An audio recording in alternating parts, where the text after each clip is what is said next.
I would like to announce here today, us Epstein survivors have been discussing creating our own list. We know the names. Many of us were abused by them.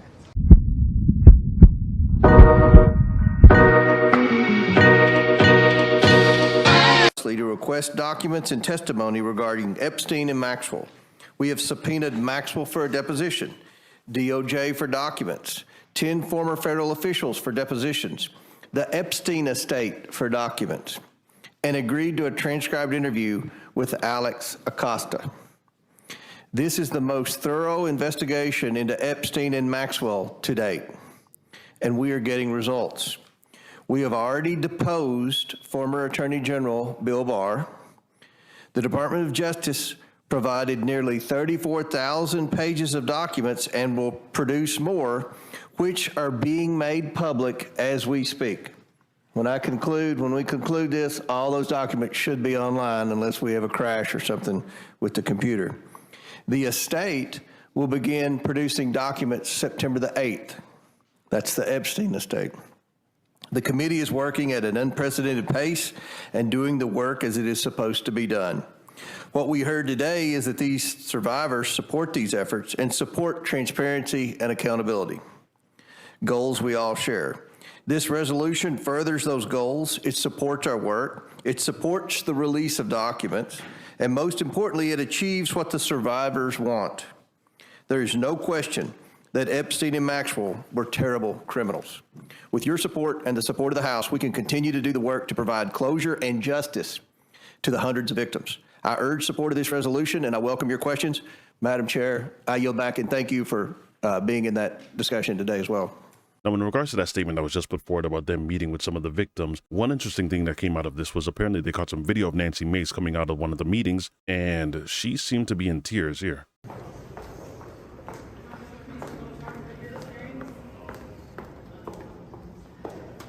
I can only assume that based on the testimony, it must have actually hit home with her. In 2022, I found myself at a property owned by Patrick Bryant and Brian Musgrave on the Isle of Palms in South Carolina. Business partners Patrick Bryant and Eric Bowman were both there. I was served 2 small vodka sodas, like this glass right here, 2 small vodka sodas, like anyone would have at their neighborhood restaurant. A short time later, I blacked out.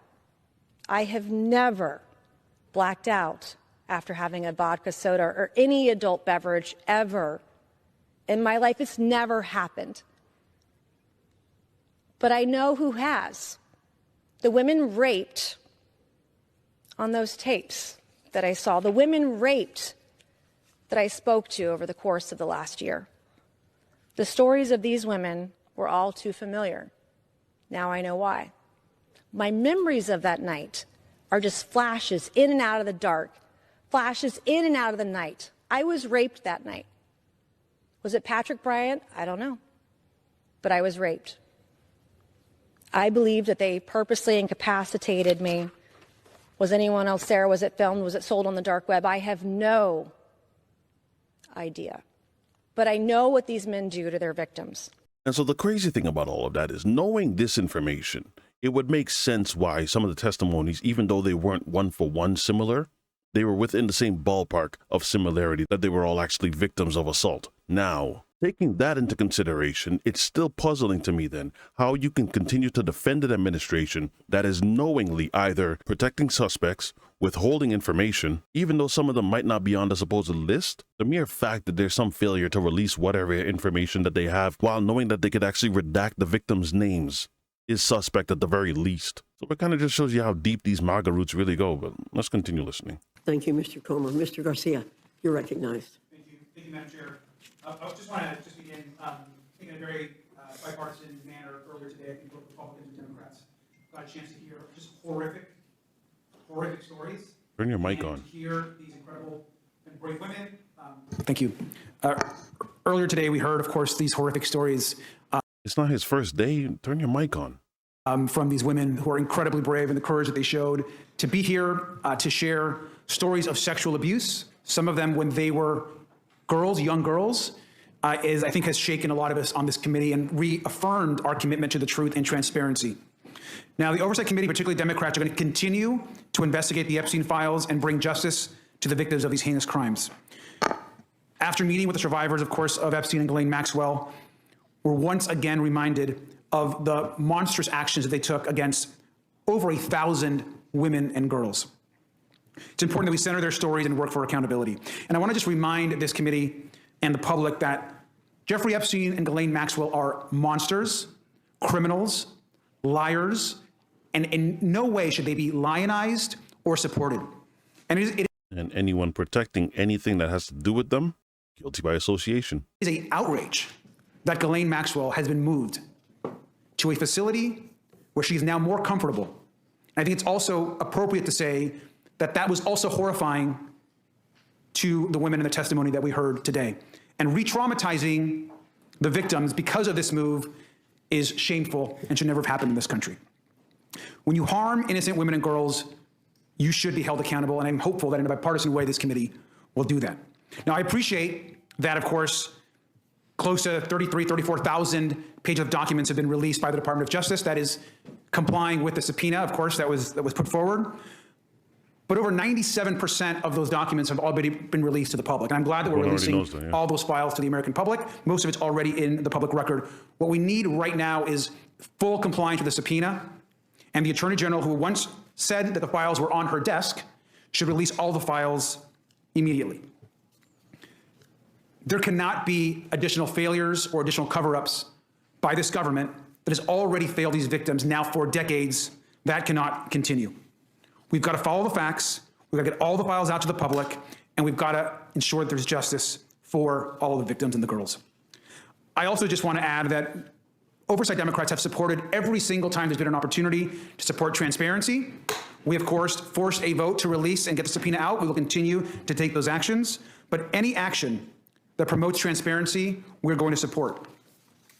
If there's going to be a resolution, of course, it's going to come in front of the Congress to support additional transparency and openness in the Epstein files. We are going to support that. And any other committee that brings forward any other resolutions, we will support. But that does not somehow supplant the work on the discharge petition that Congressman Khanna and Congressman Massey are moving forward. We will continue to support that discharge petition, and we will support any other resolutions that come forward that also holds Epstein, Ghislaine Maxwell, and anyone else accountable. And I'll conclude. Let me just say this. It is very possible that there's no there. And what I mean by that is the people that were put into office currently, Dan Bongino, Kash Patel, Pam Bondi, whoever else, that all spoke about the Epstein files, that all had something to do with the Epstein files, that spoke vehemently in regards to making sure that the Epstein files will be released once they get into power. It is possible that now that they're so exposed to information, they realized that they spoke a bigger game than what they could actually contribute to. This is being hidden by the government, that this is all just a government cover-up. And then when they actually took a look at everything, they realized, oh no, we fed our base so much misinformation. Anything that we say and tell them is going to nullify anything that we might have said in the past in regards to the Epstein files. And then when they finally took a look at it, they realized there's actually nothing, that everything is on the up and up. And now there's just egg on their face and they're probably just all embarrassed. It is possible that this is exactly what happened. However, these women that are on the stage right now, this is apparently just a handful of the women that were actually involved. That there were many, many more. And from what you hear, there might be hundreds, maybe even thousands. And some of what they had to say. Hi there, my name is Lisa Phillips, and I'm the host of a award-nominated podcast called From Now On, a platform supporting survivors. I want to thank all of my survivor sisters. I just want to point out something. That's Marjorie Taylor Greene. What? Who came before me today. I'll be very short. In the year 2000, I was taken to Jeffrey Epstein's island while on a photo shoot on a nearby island. Who I saw and what I experienced there was a glimpse into a very dark and disturbing world. For years after, I tried to avoid Jeffrey, but he had introduced me to Katie Ford, the owner of the Ford Modeling Agency. Epstein's reach went to the very top of fashion, arts, and entertainment. This did not just happen to underage girls in Florida. In New York City, hundreds of young, ambitious women were abused by him. Epstein was not just a serial predator, he was an international human trafficker. And many around him knew, many participated, and many profited. And yet, he was protected. So I stand here today for every woman who has been silenced, exploited, and dismissed. We are not asking for pity. We are here demanding accountability, and I'm demanding justice. Congress must choose. Will you continue to protect predators, or will you finally protect survivors? Good question. And also, I would like to announce here today, us Epstein survivors have been discussing creating our own list. We know the names. Many of us were abused by them. Now, together as survivors, we will confidentially compile the names we all know who were regularly in the Epstein world. And it will be done by survivors and for survivors. No one else is involved. Stay tuned for more details. Definitely staying tuned. Hold on, because I want y'all to hear this part as well. To raise my child while distrusting a world that has betrayed me. This kind of trauma never leaves you. It breaks families apart. It shapes the way we see everyone around us. But one thing is certain, unless we learn from this history, monsters like Epstein will rise again. There are files, government files, that hold the truth about Epstein, who he knew, who owed him, who protected him, and why he was allowed to operate for so long without consequence. Why was Maxwell the only one held accountable when so many others played a role? Why does the government hide this information from the public? This secrecy is not protection, it's complicity. And as long as the truth is buried, justice will remain out of reach. That is why this bill matters. Passing it will, bless you, ensure that the suffering of survivors is not in vain.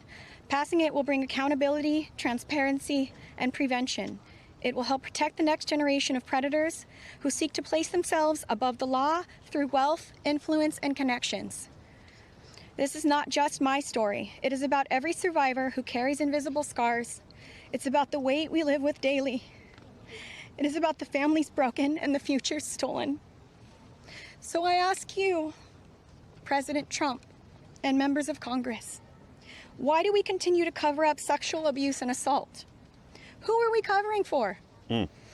Let the public know the truth. We cannot heal without justice. We cannot protect the future if we refuse to confront the past. Thank you. So then there was a question that was actually asked afterwards in regards to Ghislaine Maxwell being transferred from one prison to the next where she's apparently a bit more comfortable. Here's what they had to say. Ms. Edwards, I wonder if any of the victims could respond to the news from recently about Ghislaine Maxwell being transferred to a lower security prison in the aftermath of speaking to Talk Live. You want that one? There you go. About her transfer to Oh, yeah. I'm happy to speak to that. We were horrified to learn that she had been transferred to a prison camp.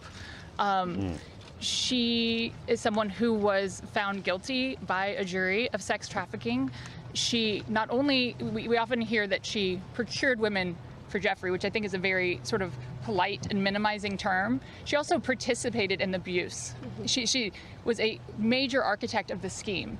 And the fact that she has painted herself as a victim, I think is disgusting. And it was horrifying, I think, to us that we were not told about her prison transfer. We found out about it in the news. 1 minute, I think Anushka maybe has something to say. So, Anushka DeGiorgio, I testified alongside Annie at the trial of Ghislaine Maxwell. I was horrified when I found out not only had Ghislaine Maxwell been transferred to what's called a low security. It's really is like a holiday camp. And then afterwards, I got a notification from the Department of Justice telling me that this was going to happen when it had already happened. This woman abused children.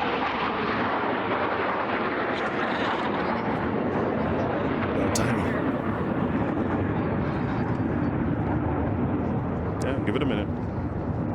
I was abused by Jeffrey Epstein and Ghislaine Maxwell for over 10 years. Ghislaine Maxwell was present for some of my abuse. at the hand of Jeffrey Epstein. She was present, she was complicit, she was enabling, and it is appalling and disgusting. And it's one of my worst nightmares that she not only be transferred, but at the possibility that's very much going around that she might be pardoned. This is not okay, guys. This is not okay. And I just want to... She only said that pardoning part on the basis that when Trump was actually asked if he would consider pardoning Ghislaine Maxwell, remember what his response was? That he has the ability to pardon her. He didn't shut it down. He didn't disqualify it. He didn't say an absolute no in regards to thinking about what the victims would say or how the victims would feel about it. He just made it clear that he has the ability to pardon her, which he does if he really wants to. He can pardon anyone that he wants to. But you've seen the pattern with Trump now, that when he mentions that he has the ability, normally at some point he ends up doing the very same thing that you just asked him about. With this clip, this makes it very clear. Somebody's lying. Because Ghislaine, from that interview that she did with Todd Blanche, she made it very clear nothing happened, that there was no one else involved. Prince Andrew did nothing. Clinton was never there. Ghislaine, the way that she almost made it sound was that she was never even involved with any of this, pretty much painting herself as a victim. But do you believe Ghislaine Maxwell, the person who's already lied, the person who's already perjured herself, or do you believe all of these people here? Add that I think it sends a very dangerous message to our country, to the young people in our country, that someone that we all know is aware of these crimes could be given a pass. And just for the last one, the last survivor who just called people. One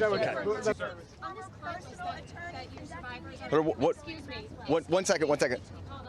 For this client list that you ladies are putting together, you said it would be confidential, but will the public, could you clarify, will the public get to see about the list? So, Lisa, what's your envision here? Is it going to go to the public or just amongst the survivors? No, we're reaching out to survivors that are scared. So come on up. We're reaching out to survivors that are scared to come forward and that also know who they were trafficked to. So that's the list that we're compiling. We're not quite sure, how we're going to release that, or even if we're going to. Public. The Department of Justice needs to release the list. Right. Public. For folks at home, they might be confused. Survivors know the names. You've seen these powerful people. Why can't you say the names? Could you just explain? Why do we have to say the names when the government knows the names? And we're also scared to do so. Look what's happened to so many of the survivors that have revealed names. Yeah, I find it offensive. I think it's also worth saying that having represented, I think, between our firm and Boyce Schiller, hundreds of victims, and we've talked to them about the various people that they were farmed out to. So we've created somewhat of a list. Most of these individuals, the victims, are very scared to say these names because they could get sued, they're going to get attacked, and nobody protected them the first time. And that was against one person. So is there a list? All right, that I understand. There is a list, but just to dispel kind of the common theme here, every one of these women was abused by Jeffrey Epstein, and his scheme was to personally abuse women.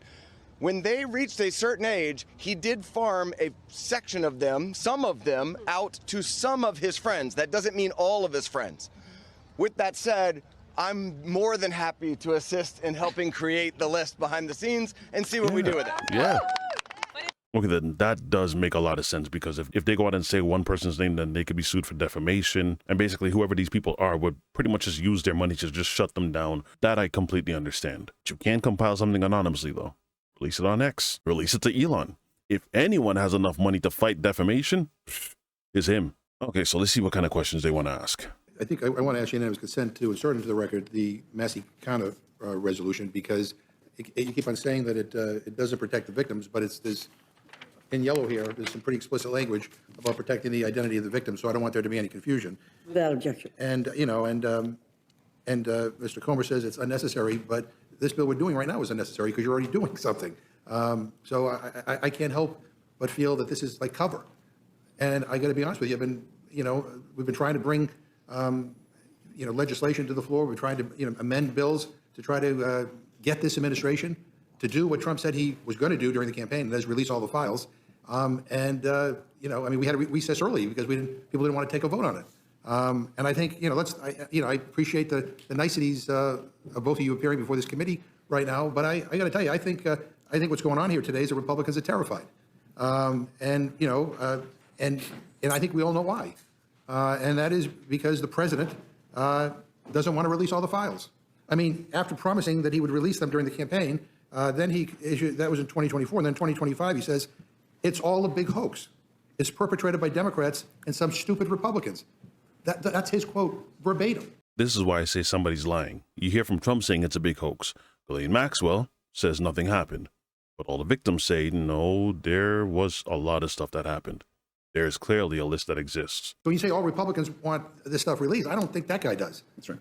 And what you're telling us that you're going to release some of the files tonight, if I heard Mr. Garcia correctly, 97% of which is already out in public. So we get 3% that's new. I don't know what it's going to say. But I just don't understand what the big deal is. Why can't the administration just release the files? You could do the investigation, but just release all the files. Trump and the people he put in charge of the FBI and the DOJ promised that they would. And it's just kind of strange that they haven't done so yet. I mean, don't you think? I mean, we just want to know, what are they trying to hide? Well, why is this such a difficult thing for them to do? You know, before we left for recess, you guys all told us that you wanted to release the files and that a non-binding resolution authored by Mr. Norman was an important step forward to getting the Epstein files released. Why hasn't that been called up yet? Mr. Scott had the authority to do so for weeks. He could do so this week. Hasn't done it. I don't know why not. Maybe Mr. Norman can explain to us why his Epstein resolution never made it to the floor. Maybe Mr. Scott can tell us why, would like to share with us why he decided not to call up the rule for its consideration when it was well within his power to do so. But honestly, the answers they give really don't matter because the resolution was nothing more than a distraction to buy time. And I think we're doing the same again today. But today's resolution is even worse. At least Mr. Norman's do-nothing resolution had a deadline of 30 days. If I'm reading your resolution correctly, there's no deadline. It's just an open-ended distraction with the same goal. Protect the powerful, hide the files, and buy some time for people to forget. So, all that has to happen for the files to be released is one thing. The Trump administration needs to release them. That is all. And if that's too complicated for some Republicans to get their arms around, that's okay, because they're in luck. Someone has already done the work for them, because there is a bipartisan bill offered by Mr. Massey and Mr. Khanna that would force the administration to release the Epstein files while protecting the victims.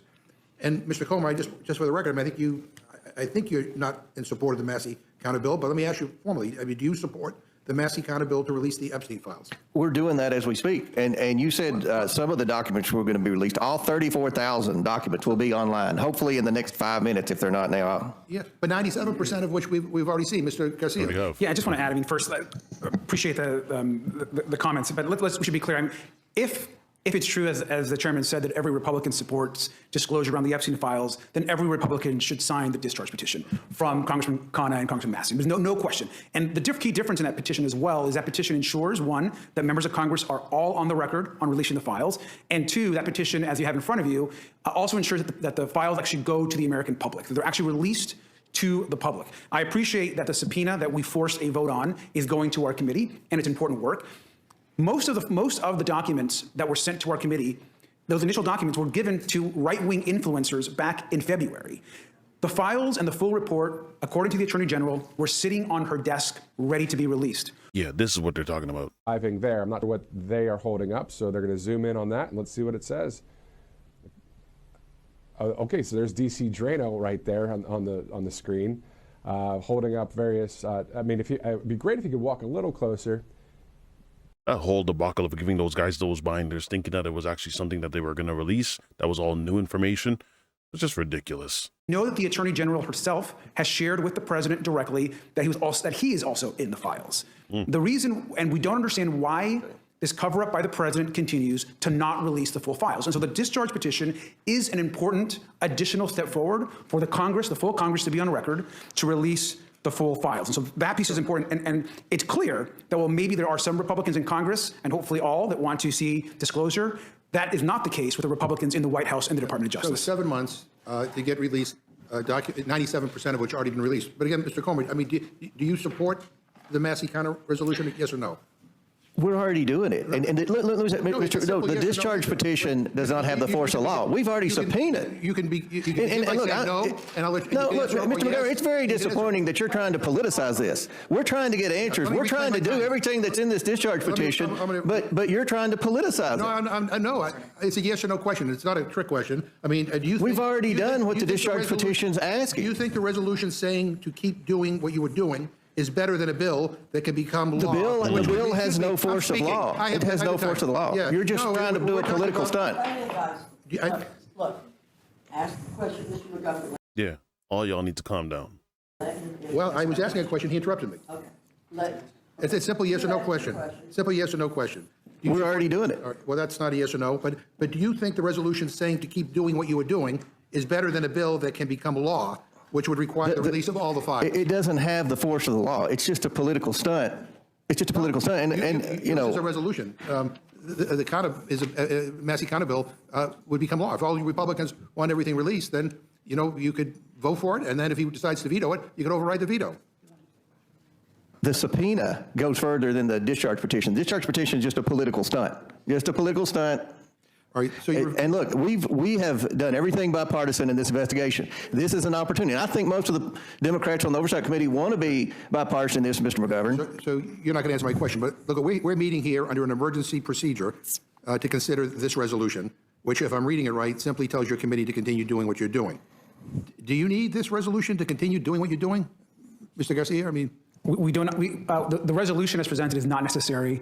Again, we want disclosure. We want the files released. But what should happen is we should vote on the discharge petition and move it forward and then continue our work. Can I say one more thing, Mr. Ranking Member? I also want to be clear that the DOJ has not been forthcoming or presented everything that we've asked for in the subpoena. And I think it's important that even in our recent interaction with the DOJ, they're essentially now not giving us any new additional information as to when we're receiving the rest of the files. And so having Congress act and taking a vote on the full release of the files is an important additional step, which is why the discharge petition is important. And the resolution should not somehow take precedent or discourage members from somehow signing the discharge petition. So help me understand what we're considering right now. Does this resolution grant you any new authority? No. I think the resolution will send a signal if we end up in court. If, as the victim stated today, there's some of the most powerful and some of the richest names in the world were involved in a cover-up, we're going to end up in court. And I think the resolution will demonstrate that Congress is working in a bipartisan manner, not trying to be partisan, to get the truth to the American people and hold people accountable. Yeah, why don't we do both? I mean, hold on. You're talking about the Trump administration that with the amount of leverage that he's actually levied over so many different companies, you're talking to me and now telling me that he's scared that they might fall into a lawsuit. If you have the information present, then you have the evidence that is necessary to take anyone that you want to court, that you can call out any name that you want to. It's exactly what it is the victims were saying. Why should they have to say the names when the names are already in the supposed files? Mr. Massey, last time I checked, is a Republican. Other Republicans will sign that. I mean, why can't we do both? I think we can. I think. Excuse me, Mr. McCarthy. Would the gentleman yield a moment? Yes. We can. We certainly can do both. Well, we'll pass this resolution here, and then if sufficient people sign the discharge petition, then it will come out. So do both. And it's my understanding there is a significant difference in the resolution that we have here and the Massey resolution, and that is this resolution demands disclosure, whereas the Massey resolution does not. So I think we can do both, and let that happen. That we want to show that we want this done in a very important way. Well, if we can do both, then why is the Rules Committee standing in the way of allowing? I'm going to have a vote on the Massey counter resolution. Why would Republicans of the Rules Committee block us from just bringing it to the floor? We could vote on both. Because they've already started the discharge petition. Well, they've already started it. Yeah, well, that's a nice. Well, that's whatever. That's I don't even want to say what I'm thinking about that answer. But let me just ask. This is a yes or no question. Does the administration have the power to release the Epstein files with appropriate redactions to protect the victims and the survivors? Yes, they do. Do they have the authority to do that? Yes, they do. I think so with the subpoena. Yes. All right, they do. So, but they're not. And Mr. Comey, this resolution that is before us right now says that you're investigating mismanagement that led to Mr. Epstein's death. Who was the president of the United States when Mr. Epstein died in custody? I would assume it would have been Trump. Yeah. And I have just one last question. You referred to Ghislaine Maxwell as a terrible individual. And I guess the question is, maybe you can enlighten us. What have you done to investigate why Ms. Maxwell was moved to a minimum security facility? I mean, she's a convicted child predator, sent to prison. She testifies before some people in the administration. She didn't testify. She answers questions that are put forward by somebody in this administration. She basically says the president didn't do anything wrong, and then all of a sudden is moved to a minimum security facility. Are you going to do, have you done a hearing on that? Are you doing a hearing on that? We've subpoenaed Ms. Maxwell.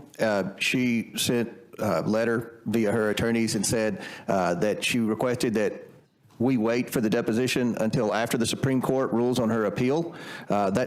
We're hoping that's this month. So as soon as the Supreme Court rules on her appeal, we'll go in and do a formal deposition. So Mr. Garcia will be there. I'll be there if he wants to be there. I'm not and those questions can be asked. Those are legitimate questions. Well, but I don't think Ms. Maxwell can answer those questions. I mean, I listened to some of her interview, and it sounded like there was no cross-examination. I'm just curious why, after she said what she said, was she moved? So it's not about Ms. Maxwell. It's about somebody made the decision to move her, which I don't think was expected. Mr. Garcia? Yeah, I mean, look, let's be really clear. First of all, Democrats on the committee, we did not support moving Ghislaine Maxwell's testimony after the Supreme Court heard her appeal. In fact, that was the decision that the majority made that we did not support. We think that Ms. Maxwell, before she was interviewed by Donald Trump's former personal lawyer, should have been in front of a bipartisan committee in a deposition. And so, to be clear, and I think it's safe to say that it's an outrage and shameful that Ghislaine Maxwell was moved to a facility where she is now more comfortable and has more access to folks both on the outside and her ability to move freely when she has victimized over hundreds and hundreds of women. And I'll add one more thing to that. We've written to the DOJ, the Federal Bureau of Prisons, demanding answers, yet no response from the Attorney General. We have no idea why she was moved and who actually, at whose direction was she moved to that facility. But she was moved. Also, given the fact that you could have actually dangled that move as a carrot, but now that you've already transferred her and exposed her to a more comfortable life behind bars still, but nonetheless still more comfortable, you can't just send her back if you want her to talk. So it almost seems like one of the other carrots that you could actually dangle is the potential pardon, which is what everyone's afraid of. And correct me if I'm wrong, by this current administration, right? Absolutely. I mean, I would think that, you know, I mean, this is so outrageous that a big part of the investigation of your oversight committee should be on that as well. And I mean, I hope that you pursue that. But again, I mean, I think it is imperative that we pass the messy kind of bill. All right, so I'm going to leave it there. It is completely possible that they could release the information with the victims' names redacted, just so the public can actually see what transpired. I don't think anyone wants to live in a world that's potentially run by a bunch of child diddlers. We'll see what happens with that. Whatever your thoughts are, leave them in the comment section. If you guys enjoyed this video, don't forget to drop a like, and I will see you again on the next one. Be easy, y'all. I would like to announce here today, us Epstein survivors have been discussing creating our own list. We know the names. Many of us were abused by them.